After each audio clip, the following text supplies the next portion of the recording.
Welcome back to the deep dive. Okay, I want you to try something for me. If you can, just for a second, close your eyes.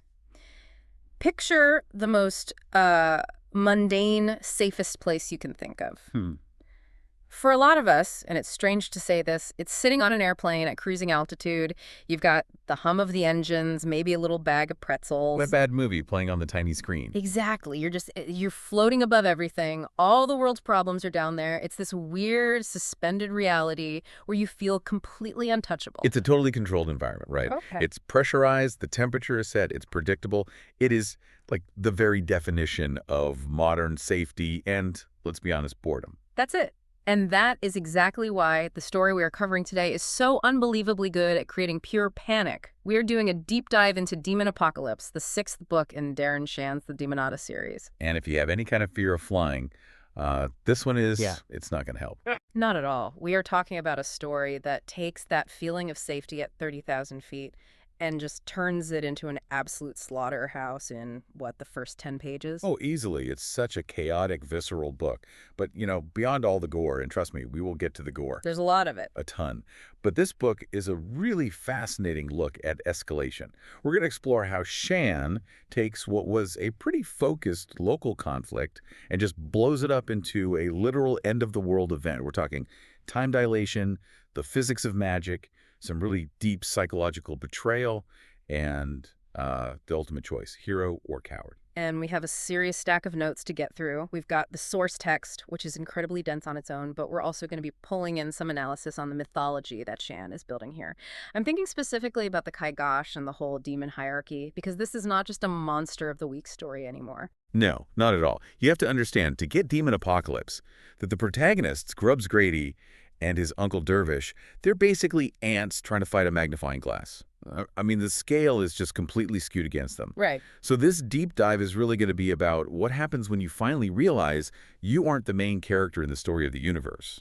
You're just your collateral damage. So let's strap in, or, maybe unbuckle, considering what happens. The book kicks off immediately with Grubbs Grady on that plane.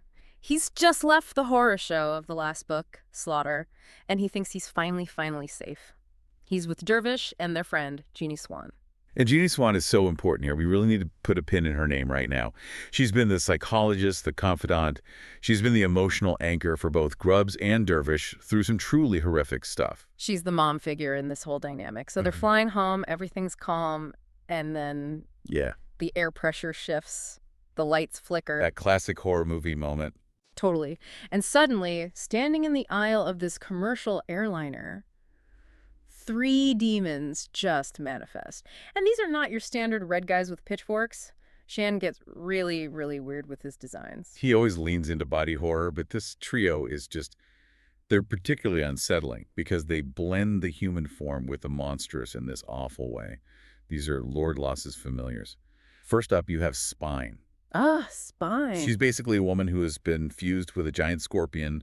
You have a human torso, but then this chitinous lower body, multiple legs, and of course a massive stinging tail. It's that uncanny valley horror, isn't it? It's human enough that your brain recognizes it, but so monstrous you just feel repulsed. Exactly.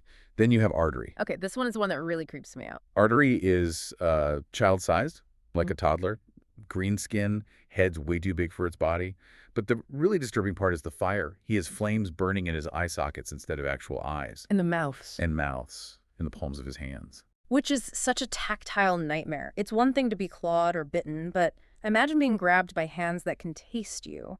It's invasive in a way that's just... ugh. It adds this whole other layer of violation to the violence. And then there's the third one, which I think is the fan favorite, just for pure, absurd terror. Famer. The rabbit. The cute little rabbit. Just a fluffy white bunny rabbit. Hopping down the aisle. And it spits this highly corrosive acid that can dissolve flesh from bone in, seconds. It's a complete subversion of innocence. You see a bunny, and your brain automatically registers safe or cute, and then it melts a flight attendant's face off. It creates this cognitive dissonance that completely disorients you. And Grubbs, you don't know how to process the threat because it looks like a pet. And conducting this whole symphony of violence is Lord Loss himself. We've talked about him before, but just for context, he is a demon master. He literally feeds on sorrow. So he's not just killing people, he's savoring the terror. He's like a conductor, just orchestrating the screams. Yeah. He finds the chaos, the art in the crash. It's a total massacre. But in the middle of all the blood and acid and screaming, there's a moment that hits Grubbs harder than any physical attack. It's that betrayal we mentioned, Junie Swan. This is the absolute pivot point for the entire first act of the book. Grubbs looks to Junie for help, for reassurance. He expects her to be screaming or maybe hiding behind Dervish. Right. Instead, she just calmly walks over and stands next to Lord Loss. It's so baffling at first. Your immediate thought is, oh, she's mind-controlled, the demon is possessing her. But she isn't. Yeah. She reveals the truth, and it is just ice cold. She has an albino pale skin, pinkish eyes, and she reveals that she used that appearance to seduce Dervish, who's always had this fascination with the exotic and the magical. She admits she's been playing them the whole time, that she was the one who lured them to the slaughter in the previous book. She's a human who has sworn her allegiance to the Demonata. There's a specific moment in the text that just makes my stomach clench every time I read it. A woman on the plane, completely desperate, she hands her baby to Junie. She thinks Junie's going to save the child. And Junie takes the baby. Kisses it on the forehead. Kisses it and then just tosses it to the demons to be torn apart. That moment is pure, calculated malice. It's designed to completely shatter Grubbs' trust in adults, to destroy his entire worldview. The text says Grubbs feels like a fool. He realizes his uncle Dervish, this powerful magician he looks up to, was completely tricked by a pretty face. Junie even says something like, he never looked into my heart. He only saw the surface. It's such a heavy lesson for a teenager. Your heroes are flawed, and the people who say they care about you might literally feed you to a demon. So, okay, the plane is going down, the pilots are dead, Grubbs is cornered, he tries to use his magic, but against a demon master like Lord Loss, it's like throwing a pebble at a tank. Lord Loss just brushes it off. He's toying with him. He wants Grubbs to feel that despair before he dies. He wants the sorrow to ripen. But then we get our Deus Ex Machina, or maybe Bum Ex Machina is more accurate. A man in a dirty, worn-out suit appears on the wing of the plane. Outside, at 30,000 feet. Varanabus. And he just rips open the fuselage.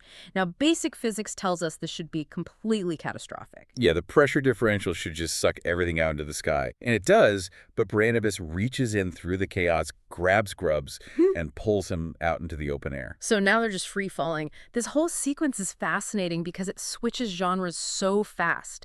You go from this claustrophobic horror movie inside the cabin to this high-octane action survival sequence in the sky. And Varanabus decides this is the perfect time for a lecture. Of course he does. It's so perfectly in character for him. He yells at Grubbs, "Are you cold?" And they're falling at terminal velocity. It's what, minus 40 degrees Celsius up there? Of course he's cold. But he isn't freezing to death. And that's the point Varanabus is making. He points out that Grubbs' magic is instinctively creating this skin-tight barrier, a little thermal layer around him. He's trying to show Grubbs that magic isn't just about chanting spells. It's an extension of your will. It's an instinct, like shivering is an instinct. And then he teaches him to fly. But not like Superman, He doesn't say push against the air or anything like that. No, it's much more metaphysical. He tells Grubbs to visualize a bird. Not to imagine having wings, but to embody the concept of flight. It's a subtle but crucial distinction. In this magic system, your belief dictates your reality. If you can truly deeply convince yourself you are a creature of the air, then gravity just stops applying to you in the same way. So they catch an updraft, they're floating, they're safe. But then Grubbs remembers the plane. He can still hear the screams fading as the wreckage falls. He wants to go back. He's begging Varanabus to save Dervish, to save the other passengers. When Varanabus just says no. Flat out, not a chance. And this really introduces the core philosophical conflict of the book. Varanabus operates on a cosmic scale. He's fighting a war across dimensions to stop the Demona from consuming the entire human universe. To him, 200 people on a single plane are. They're a statistic. Unnecessary loss. Exactly. Losing Grubbs, who he sees as a potentially powerful magician, would be a strategic loss he can't afford. Yeah. So he saves the asset. It's utilitarianism taken to its absolute extreme. He basically says, some battles you can't win. He writes Dervish off as dead. He writes off all the passengers. He forces Grubbs to literally fly away from their suffering. And think about the trauma that inflicts on a kid. Grubbs has to survive knowing he flew away while his uncle was being tortured and killed. That creates this deep-seated survivor's guilt that just drives his character for the rest of the book. It's a truly brutal way to be inducted into Baranabta's world. So they fly for hours, and eventually they land in a desert. We find out later they've crossed entire continents. They find this cave hidden by magic, and they descend into it. And that's where we meet the third member of our little party. Colonel Fleck. Colonel Fleck. Colonel is such a tragic character. He's described as a teenager, maybe a little older than Grubbs, but he looks like a tired old man. He's bald, covered in bruises. He's missing the tips of some of his fingers. He's cooking sausages. It's that juxtaposition again, right? The mundane and the magical. He's just roasting sausages over a little magical fire he's conjured. But it's his whole demeanor that stands out. He's just so cynical. He's tired. He is a child soldier who has seen way too much. He barely even acknowledges Grubbs. So let's talk a bit more about Barnabas. We saw him as this bum on the plane wing, but down in the cave, we start to get his real backstory. Who is this guy? Barnabas is, well, he's an enigma wrapped in a dirty coat. Yeah. He is arguably the most powerful human magician alive. He's centuries, maybe even millennia old. He spends his entire life just hopping between the Demonata universe and Earth, plugging leaks, killing demons. He's the unofficial leader of a group called the Disciples, who are human demon hunters, though he absolutely hates that title. But he doesn't act like a wise Gandalf-style wizard. He acts more like a grumpy, borderline abusive uncle. He has zero patience for social niceties or for coddling anyone. He's been fighting a forever war. And he explains to Grubbs exactly why he saved him. It all comes back to the Grady curse. Right. We should probably clarify this for anyone who might be new to the lore. The Grady family isn't just unlucky. They are genetically different from other humans. That's right. Centuries ago, one of their ancestors interbred with a demon. Now, usually the offspring of demons and humans either die or are born as mindless monsters. But in this specific family line, the genes somehow stabilized. It manifests as a curse. Sometime in their teenage years, most Gradys transform into werewolves, mindless, slavering beasts. But if they can control it, if they can somehow beat the wolf inside them, that same doom and blood gives them access to immense magical power. It's the ultimate double-edged sword. The source of their potential insanity is also the source of their greatest strength. And Barnabas tells Grubbs that he is special, even among the Gradys, because Grubbs instinctively hid his magic. Most magicians, he says, flare up like beacons that demons can sense from miles away. Grubbs buried his power so deep that even his own Uncle Dervish had no idea he had it. Barnabas literally calls him a latent weapon, and he wants to deploy that weapon immediately. He tells Grubbs, "We're going into the Demonata universe to hunt down Lord Loss." And Grubbs just refuses. I mean, can you blame him? He just survived a plane crash where everyone he knew was murdered. He wants to go home. He wants to see his brother Billy and play video games. He wants normalcy. He does not want to go to a literal hell dimension. And this is where the book really deconstructs the idea of a hero. We usually think of heroes as people who volunteer for the quest. Grubbs is a draftee. Absolutely. Barnabas uses shame as his primary weapon. He gives Grubbs this binary false choice: hero or coward. There's no in-between. I hate that kind of logic. It's so manipulative. It is deeply manipulative. It completely lacks empathy. But from Barnabas's perspective, in a war for the survival of the entire universe, nuance is a luxury they just don't have. He bullies Grubbs. He says, if you stay here, you're useless. You're a coward. You let your uncle die for absolutely nothing. And Grubbs, being a teenage boy with a lot of pride and a lot of anger, eventually just snaps and agrees to go. So they step through the window, which is basically a patch of light that acts as a portal, and they leave Earth behind. Right into the Demonata universe. Now, the book describes this place so vividly, and it's not, Dante's Inferno. It's not just fire and brimstone. It is truly alien. It's surrealist, almost. Yeah. The geometry is all wrong. There are these blue cubes just floating in the air. The ground itself shifts under your feet, and it smells of rotting peaches and pear. That sensory detail always stuck with me, too. It's so nauseating. It implies this sweetness that has just gone bad. It's the smell of decay. It suggests a fundamental corruption of nature itself. And Barnabas explains that you can't use a map here because the geography is completely fluid. You have to track demons by their spiritual vibrations. It's like tuning a radio to a specific frequency of evil. Exactly. So they're trying to tune into Lord Loss's frequency. But instead, they stumble into a trap. Or maybe it's more of an environmental hazard. They encounter what's called a universal demon. This concept really expands the lore in a huge way. A universal demon isn't an entity that's standing in a room. It is the room. It is the entire world around them. They've stepped into a universe that is entirely composed of sentient fire. So imagine standing on the surface of the sun, but the sun personally hates you and is actively trying to digest you. That's a perfect description. Hmm. The fire's attacking them intelligently, and this scene is so crucial for showing the massive power gap between the characters. Barnabas is literally grabbing handfuls of the fire and stuffing them into his mouth. He's eating the demon to assert his dominance over it. And Colonel is inhaling the flames. They're fighting an element with their own elemental power. And Grubbs. Grubbs just freezes. He chokes. He panics completely. His magic just locks up. He is so overwhelmed by the sheer scale of the threat. And you know what? It's probably the most realistic reaction in the entire book. He's a kid. He's not a soldier. Not yet. But in this world, panic gets you killed. Colonel sees Grubbs is about to be incinerated, and Colonel, the cynical child soldier, makes a choice.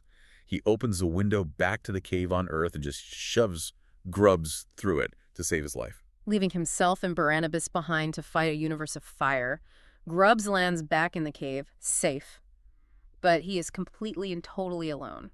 And this begins what I think of as his coward arc. Grubbs spends weeks in that cave, just waiting. It's a psychological pressure cooker. He's trying to get stronger. He's doing push-ups, running laps inside the cave. But mostly he's just wallowing in the fact that he ran, he failed the test, he feels pathetic. But during this isolation, he finds something. There's a drawing on the cave wall. A face that he recognizes. Beck. Now, listeners who know the series will know that Beck is the protagonist of the previous book, which was actually a prequel called simply Beck. It was set 1,600 years in the past in Celtic Ireland. She was a priestess, a very powerful magician. Grubbs had seen her face before in a rock formation back in his hometown of Carcery Vale. So Grubbs realizes that Beck's spirit is somehow trapped here. She's been guarding the tunnel between the human and demon worlds for a millennium and a half. She is the ghost in the machine of this whole place. When Barnabas and Colonel finally return, and they are battered, scorched, but alive, Barnabas is just furious with Grubbs at first. He calls him pathetic for running. But then he sees the drawing of Beck. He realizes she's trying to communicate with them. They perform what's called a remembering spell. Grubbs basically acts as a medium. Right. He lets Beck's spirit and her voice channel through him. And the message she delivers is just, it's catastrophic. It completely upends their entire understanding of the situation. Right. We thought the mission was just to go hunt and kill Lord Loss. But Beck reveals that Lord Loss had a much bigger plan. He wasn't just torturing Dervish for fun on that plane. It was a distraction. A total distraction. While Barnabas and Colonel were off in some other dimension hunting him, Lord Loss came back to Earth and opened the main tunnel. And here's the real kicker. Time dilation. Time moves differently in the demon universe. Grubbs felt like he was gone for maybe an hour. Barnabas and Colonel felt like it was maybe a day or so. But on Earth, 7 weeks have passed. 7 weeks? The tunnel has been open for 7 weeks. The Demonata have been pouring through. This is the moment the genre shifts again. We go from like a portal fantasy adventure to a full-blown post-apocalyptic dystopia. They step out of that cave and the world they knew is just gone. It is absolutely shocking. Barnabas checks the magical currents in the air and confirms it. Carcery Vale, Grubbs' hometown, was ground zero. But the corruption, the demonic energy has spread across the globe. It's not just a town anymore, it's the whole world. They get a report from the few surviving disciples, Sharmila Mukherjee, and a guy named Shark. Shark is this hardcore ex-military guy. Tattooed knuckles, tough as nails. And even he just sounds completely broken. The report they give paints a picture of total societal collapse. The governments of the world tried to fight back. They sent in the army, tanks, fighter jets, soldiers with rifles. And the demons just laughed at them. Yeah. Conventional weapons are useless against high-level demons. Bullets either pass right through them or they just heal instantly. The armies were slaughtered. It was a complete rout. Sharmila even mentions that the world's governments authorized the use of nuclear weapons on their own soil. I mean, think about the level of desperation required to do that. Yeah. To drop a nuke on one of your own major cities, that is the level of threat we're talking about here. Humanity was willing to irradiate itself just to stop this tide. But the disciples knew it wouldn't work. A nuke is just physical energy. A magic tunnel is a metaphysical problem. You can't close a hole in the fabric of reality with a big explosion. So humanity is effectively extinct, or at least on the fast track. Millions are dead. The infrastructure's gone. And for Grubbs, this hits him on such a personal level. Carcery Vale is gone. That means Dervish is dead, Billy is dead, all his friends from school. Everyone is dead. It's the ultimate failure. It's one thing to lose a fight, it's another thing entirely to realize you were in the locker room while the game was being played and lost without you. They missed the war. They were safe in a magical cave while everyone they loved was being butchered. This leads to a very, very dark conversation.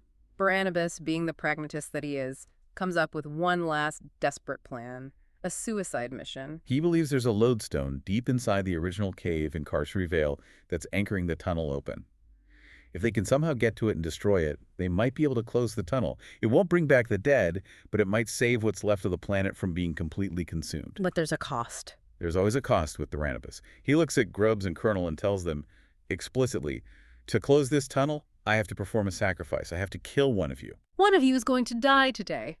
He says it so casually, so matter-of-factly. And the craziest part, they both agree. Grubbs agrees.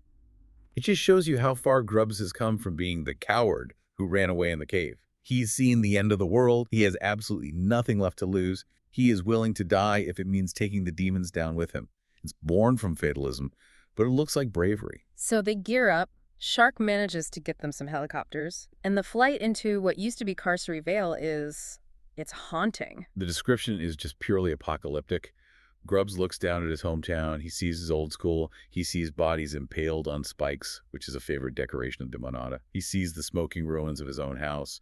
The text says the land looks like the face of an asteroid, just gray ash and dead rock. All life has been erased. They jump from the helicopters, and it is instant chaos. It's like the Battle of the Somme, but with monsters. It's a complete meat grinder. The few human soldiers who came with them are killed almost instantly. They're just there to buy the magicians a few seconds. We see the disciples fall. Sharmila, who's a powerful magician in her own right, is fighting with fire, but she just gets swarmed. Shark is ripping demons apart with his bare hands and magic, but there are just too many of them. And then we get to Colonel. Poor Colonel. This scene is genuinely difficult to read. The demon's spine, the scorpion woman from the plane ambushes Colonel. And she doesn't just stab him, she stings him in the face. Directly in his eyes. And she injects something. Eggs. Ugh, yes. Demon eggs. It just makes my skin crawl even thinking about it. And the eggs hatch instantly into these squirming maggots. Colonel's eyes are eaten from the inside out. He is blinded permanently in the most agonizing way imaginable. It's just brutal, top-tier body horror. But it serves a narrative purpose, right? It takes the group's navigator off the board. Colonel's the one who can see the magical lights, the windows between worlds. Without him, they're trapped. In the middle of all this, Grubbs finally makes it to the cave entrance. And there, floating, is Lord Loss, just gloating. And he has a trophy rack with him. He shows Grubbs the severed heads of Dervish and Billy. That is the breaking point. Grubbs sees the head of his uncle and the head of his little brother, and something inside him just snaps. But it's not a breakdown, it's a breakthrough. We talked about his latent power earlier. This is the dam finally breaking. Grubbs unleashes this incredible torrent of magic. It's described as pure white fire. He isn't using spells, he's projecting raw rage. He incinerates all the demons around him. He creates this protective barrier that even Lord Loss has to pause at. He finally becomes the hero that Barnabas wanted him to be. He stands his ground. But it's the ultimate tragic irony. Because it's too late, the lodestone is too powerful, the tunnel is fully formed, the world is already dead. Grubbs is displaying godlike power in the middle of a graveyard. And this brings us to the climax, and honestly the most confusing, mind-bending part of the entire series lore, the Kagash. Right. So picture the scene. Grubbs is holding this magical barrier, Colonel's on the ground screaming, blind, bleeding from his eyes, and below them, in the actual rock of the cave floor, is the trapped spirit of Beck. And the three of them touch. Physically and mentally, they link up. And the universe just hiccups. Barnabas sees what's happening. He screams it out. The Kagash. So, what is the Kagash? In the mythology of this series, the Kagash is the original weapon, the ultimate power. It's rumored to be able to destroy entire universes. Eons ago, it was split into 3 pieces and hidden across time and space to keep it safe. And the pieces are people. The pieces are souls. Grubbs, Colonel, and Beck. They are the Trinity. When they link up, they form the weapon, they complete the circuit. But they don't blow up the universe. No, because the weapon responds to their deepest, most overwhelming desire in that moment. And what is that desire? Undo this. The description here gets so trippy, the sky starts pulsing like a trampoline. Mhm. Gravity literally reverses. The demons, the rocks, the ruins, everything starts getting sucked upwards into this massive funnel of light. And the three of them, Grubbs, Colonel, and Beck, who has now formed a physical body out of raw magic, they're pulled into that tunnel too. They're riding a wave of pure magical energy. Grubbs describes it as traveling through a tunnel made of windows and lights, flashing past them at impossible speeds. It's a wormhole. But it's not a wormhole through space. It's a wormhole through time. They're essentially reversing the entropy of the apocalypse. And then they land. Silence. Grubbs opens his eyes. He's in a forest. It's green. There's no ash. There are no bodies. Colonel is there next to him. He's still blind. The injury traveled back with him. Barnabas is there too, looking completely bewildered. They look over at the cave entrance. It's intact. The Grady house is still standing in the distance. And Barnabas figures it out. They didn't just teleport. They rode the wave of energy from the tunnel opening all the way back to its source point. They traveled back 7 weeks in time. They are back at the exact moment before the apocalypse started. It's a second chance. A complete hard reset of the timeline. This changes the genre again. Now it's time travel heist movie. They know exactly what is about to happen in that cave in the next 10 minutes. They know Lord Loss is down there. They know Junie Swan is down there. And most importantly, they know Dervish and Billy are alive down there. They aren't severed heads on a trophy rack. Not yet. The relief that Grubbs must feel is just overwhelming. But Barnabas snaps them back to reality. He identifies the key. Right. The mechanics of the tunnel require a willing human sacrifice to open it permanently. The person who makes that sacrifice becomes the key. The tunnel can't fully materialize unless the key merges with the lodestone. Barnabas instantly deduces that Junie Swan is the key. She was the one who's going to trigger it. So the new mission is simple. Kill Junie Swan before she can complete the ritual. Which is, of course, easier said than done. She is surrounded by Lord Loss and his 3 very nasty familiars. But this time, the team is different. They have a blind but furious Colonel, a resurrected and powerful Beck, and a battle-hardened Grubbs who has seen the end of the world. They drop into the cave, and Barnabas immediately drops a bombshell on Junie. He calls her by a different name. He calls her Nadia. Nadia Moore. This is a deep cut from Barnabas' own past. She was his assistant, his apprentice, years and years ago. He thought she had died on a mission. Turns out she faked her death. She defected to the Demonata. And her motivation is... it's really twisted. She hated being human. She saw the power of the demons and she coveted it. She wanted to shed her mortality or weakness, her pain, and become one of them. She viewed humanity as a disease and becoming a demon as the cure. So the fight breaks out, and this time Grubbs does not freeze. He squares up against Femur, the acid-spitting rabbit. This fight is a perfect showcase of his growth. The rabbit spits its acid. In the first encounter on the plane, Grubbs ran. This time, he uses his magic to freeze the glob of acid in midair. Then he grabs the rabbit. And this is graphic. He shoves his entire fist down the rabbit's throat and unleashes a massive blast of magic from the inside. Boom. No more rabbit. It's efficient, it's brutal, and it is completely devoid of hesitation. He's a soldier now. He's internalized the violence necessary to survive. Meanwhile, a blind Colonel is fighting Spine, the scorpion woman who took his eyes from him in the other timeline. This is just incredible to read. Colonel can't see, but he can sense her magic, her spiritual vibration. He pins her down. He just beats her senseless. It's pure, raw revenge. But the real emotional core of the scene is Dervish. He's just standing there watching all this chaos unfold, but he's not fighting. He's trying to protect Junie. Junie still has him under a powerful love spell, a magical charm. He literally cannot perceive her as a threat. He still sees her as the love of his life. Grubbs is screaming at him, "She's the bad guy, she's a demon." And Dervish is just confused. He thinks they're all attacking the woman he loves. It's terrifying because Dervish is the powerhouse of their family. If he turns on them, they lose this fight. But Junie, in her arrogance, she makes a fatal mistake. She gets annoyed with Billy, who's tied up in the corner. She calls him Silly Billy, a childhood nickname, and she threatens to start torturing him. And that is the one crack in the armor. Dervish's love for his nephew, that deep familial protective instinct, is older and stronger than any magic spell. It's the mama bear override. You can mess with him, but you do not mess with the kid. The spell just shatters. In an instant, Dervish sees Junie for what she truly is, and what he does next is, well, it's just heartbreaking. He picks her up, and she thinks he's hugging her. She's actually smiling, And then he just drives her down onto a sharp stalagmite rising from the cave floor. Impaled. It's so visceral. Oh, fell. And Dervish is weeping as he does it, because the emotional residue of the spell is still there. Part of him feels like he is murdering his one true love, even while his rational brain knows she's a monster. He has to murder his own heart to save the world. Junie dies. And with her death, the key is broken. The tunnel ritual fails and collapses. The invasion is thwarted before it can even begin. And interestingly, Lord Loss actually mourns her. He pauses over her body and says, "I will miss you." It just adds this little layer of complexity to him. He's a monster, but he clearly appreciated her loyalty and her potential. Then he retreats, taking the bodies of his familiars with him. So the battle is won. The timeline is saved. But we have to look at the aftermath, because this is not a happily ever after ending. Not even close. This is a classic Pyrrhic victory. Colonel is blind forever. He's a teenager who just permanently lost his sight to save a world that will never even know he did it. That injury is a permanent reminder of an apocalyptic timeline that technically no longer exists for anyone but them. Dervish is emotionally shattered. He just had to murder the woman he loved. And he has to live with the memory of that love, knowing it was a complete fabrication but feeling like it was real. That kind of trauma doesn't just go away because the bad guy is dead. And Grubbs. Grubbs now has the memories of the apocalypse. He remembers seeing the heads on the spikes. He remembers watching the world burn. He has what you could call the burden of the timeline. He knows just how fragile their safety is. He is no longer that innocent kid who just wanted to play video games.